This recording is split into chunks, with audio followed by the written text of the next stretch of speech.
Hello there and welcome back to War Thunder. Now I want to present you today the Romanian IAR-81C, and this is the first Romanian indigenous built plane that we have in War Thunder. Currently there are also some premiums in the German tech tree that have Romanian skin or were used by the Romanian Air Force, such as the Bf-109G2, the premium version, or also the premium version of the Duck, the Henschel 129B2.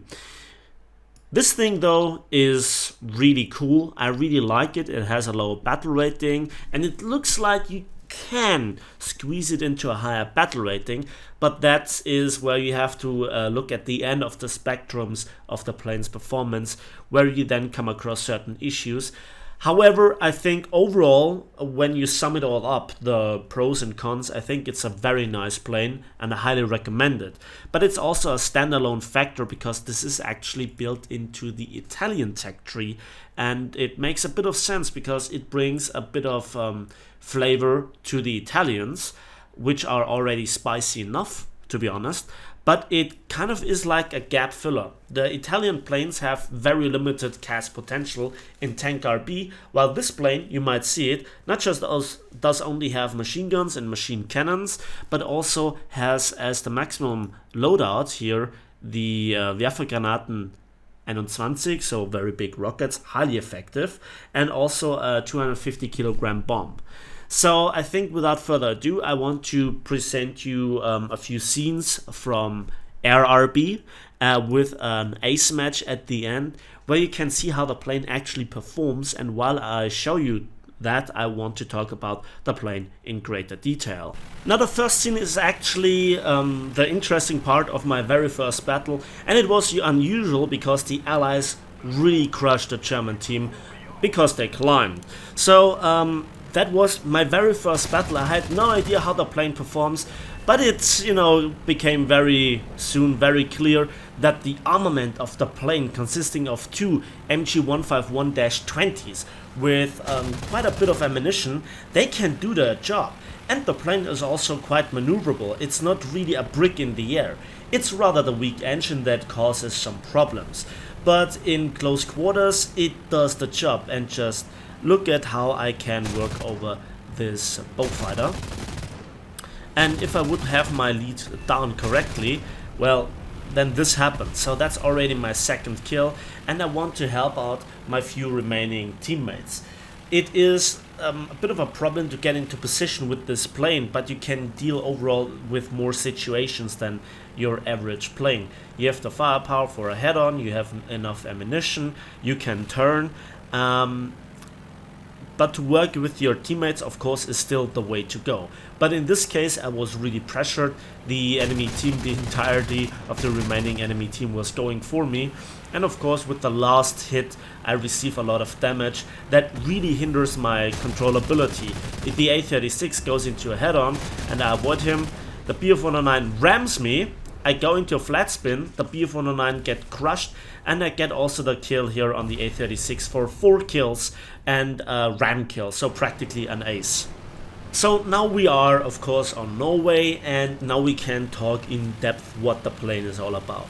So first of all, I like the look of the plane. I think it has a lot of tools for it to make it very versatile, and where it has more influence in more situations in not just air RB, which I am showing you, but also tank RB. And I played tank RB, and there is one problem when it comes to tank RB, and it has to do with the overall armament. For Italian planes, they have not that much cast potential. They just have not that much bombs. They don't have that many big bombs. They rarely have rockets except for the jets. So excluding here the jets, the cast potential for Italian planes is rather limited, and this plane is like a gap filler. So the 21 centimeter Werfergranaten 21, they are big, they are very effective, they are okayish, actually pretty good to aim, and you have a 250 kilogram bomb. If it would have been a 500 kilogram bomb, it would be so much better, because the blast radius of a 250 kilogram bomb is rather limited. But that's not the actual problem. So when in tank RB you come in, you go into the dive, and the plane feels wonderful. up until the point that you overspeed. You don't realize because you're far away from the wing ripping speed, but you're already caught in the mother of all lockups. And this is what is so strange about the plane. It feels great up until the point it doesn't anymore. The same is with turning, especially at lower speeds when you're in a dogfight, in a scissoring engagement. While the roll rate and so forth is okay, and also the engine power is good enough to sustain the maneuverability in a dogfight, which the plane has the capabilities to do, you very often have to use your key bindings so that the elevator really kicks in. So the plane has the capabilities, but with the mouse, controlling, you do not really get into the capabilities like with a lot of the other planes. So you have to train the plane with the plane, but it has certainly the tools to go in. The next thing is the relatively weak engine. At least it feels relatively weak.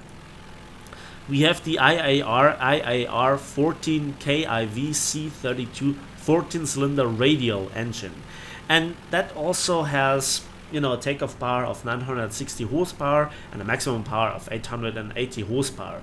So that is not too weak, but with altitude and throughout the battle you run into some problems. One of them is the engine overheat. Now usually I say things like, well, it has overheating issues, but you control it with using manual engine control. The strange thing here, and it's not shown in this battle because then I got used to it, is that when you use manual engine control, even to the maximum, you're actually making it worse. This is a very, very odd thing in this plane. So you press the button to activate manual engine control and you want to open the radiators, but they are already at maximum or close to, so you are already at the maximum of the potential cooling power, and everything that you do is making it worse. Unlike with even BF-109s or Focke-Wulf D series. Okay, and that's saying a lot. So don't touch the manual engine control. So you have to go off the war emergency power, and that drops the power output really significantly or feelable. So again, we are Norway. You can see me doing here the usual thing.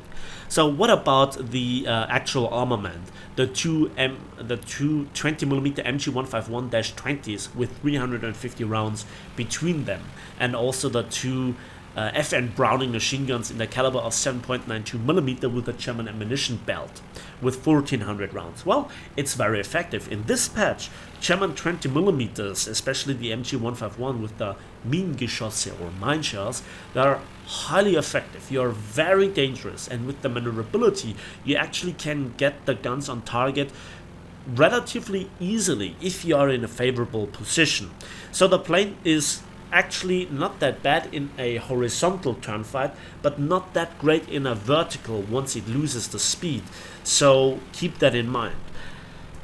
But overall, the plane is very fun. I recommend it. I really like it, and it can do the job. But as you can see, the climb rate is not the highest, regardless what you do, even with the air spawn, even on Norway where we have cool temperatures.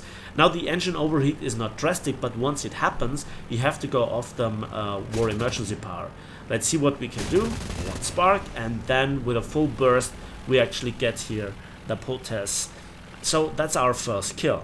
But I already have a feeling like, where is the rest of the enemy team? And I'm not quite sure if you can see it in the videos, but I see quite some black dots at lower altitude, and at the end it's an allied team. I talked about this quite a lot in previous videos, especially you might want to have a look at the BF-109 F4, but I digress. The Alpha and Omega video was critical about the plane. In this I'm also critical, but criticizing something doesn't always mean that it is completely trash or completely useless. You are discussing the plane, that's also critique. Purely negative criticism is then, well, saying just negative things. Just a positive critique doesn't, also cover the negative bits. So I think overall the plane is enjoyable for experienced players that want to fly something unique and new, and want to just give a bit of support for if they want to drive the P40 Leoncello, which I did. Then you kind of see that the plane gives a bit of more variety for cast support.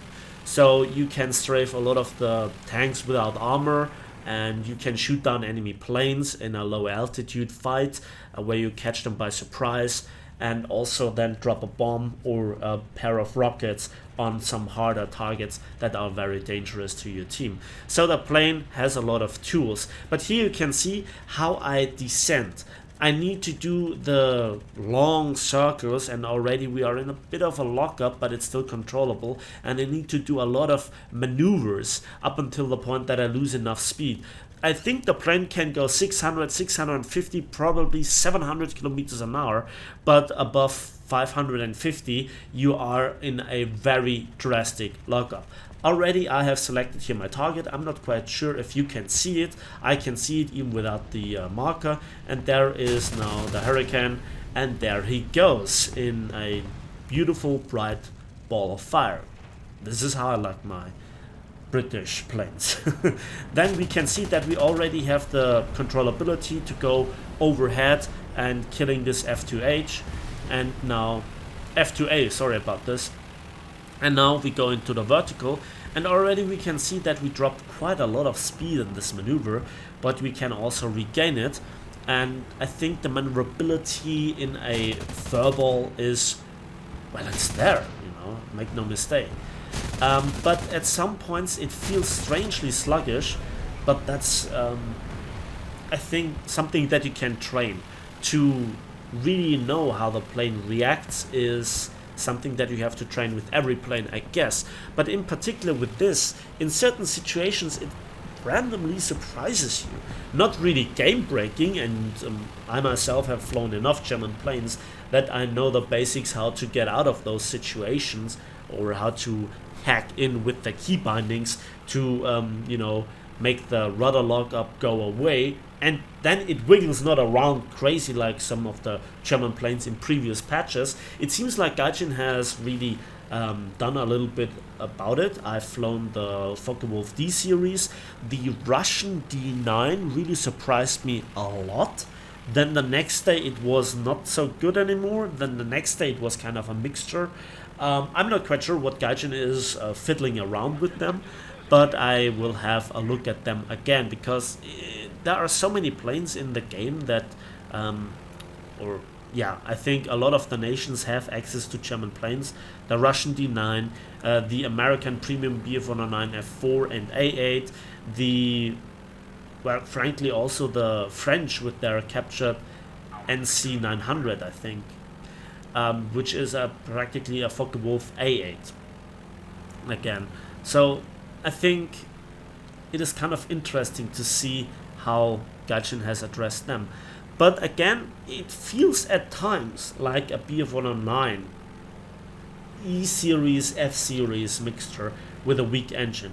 Now I want to also demonstrate to you the lack of climbing power versus this MS-406 C1. And the only reason I caught him and eventually shot him down is because he burned his engine and ran into an overheat without reducing the throttle, and also flying in a straight line, not reacting to getting shot. So I already have 4 kills, and let's summarize the plane. So battle rating 2.7, tier 2 premium, relatively cheap, fills the CAS gap a little bit for the Italians, is maneuverable, but has a not really convincing engine with some mech issues, and the weaponry is really convincing. The 20mm are in this patch really, really powerful. But you have to always fight the overspeeding issues. Once you're in this lockup, it takes quite a while to get out of it, and you do not really realize it up until the point that you want to pull up. So other planes give you a better warning, and yeah, I think it's fun. It's worth the money. I recommend it in conjunction with the P40 Leoncello. It is certainly, well, kind of a low tier premium lineup. You can fill it with some other Italian planes, of course, and with the Leoncello currently in Tank RP, you have 3 potential respawns, and I made a tank review about the P40 Leoncello so that you can see how capable this tank is at battle rating 3.3. And yes, even at 3.3 this plane is very good. I tried it out a little bit in Tank RP. I never managed to kill an enemy tank with a bomb, but that's okay, I guess. I still have to train it. But with the rockets, it was fairly easy to kill the enemy. And there goes my 5th kill, which again was gifted like so many other kills. But I don't really complain. There is another point about the plane that I want to point out, and that is the income. And the income surprised me quite a bit because it's relatively high. At least it feels like this. Even for 3 kills, I got at times 80,000 silver lines. So this is what I really like about the plane. If you like, you know, unique planes, something new, something unique, then maybe you go for this plane because the income is not bad, as we'll just see in a moment.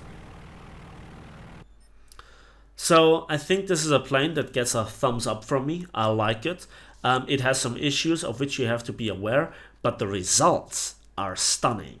106,000 silver lines without any booster, just a premium account, and nearly 8,000 modification research points. I like the plane. It gets a thumbs up from me. I hope I get a thumbs up for the video from you, and I hope you also subscribe if you want to see more. Be patient a little bit. I will bring up some tank content soon.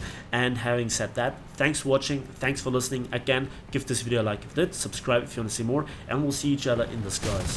War Thunder.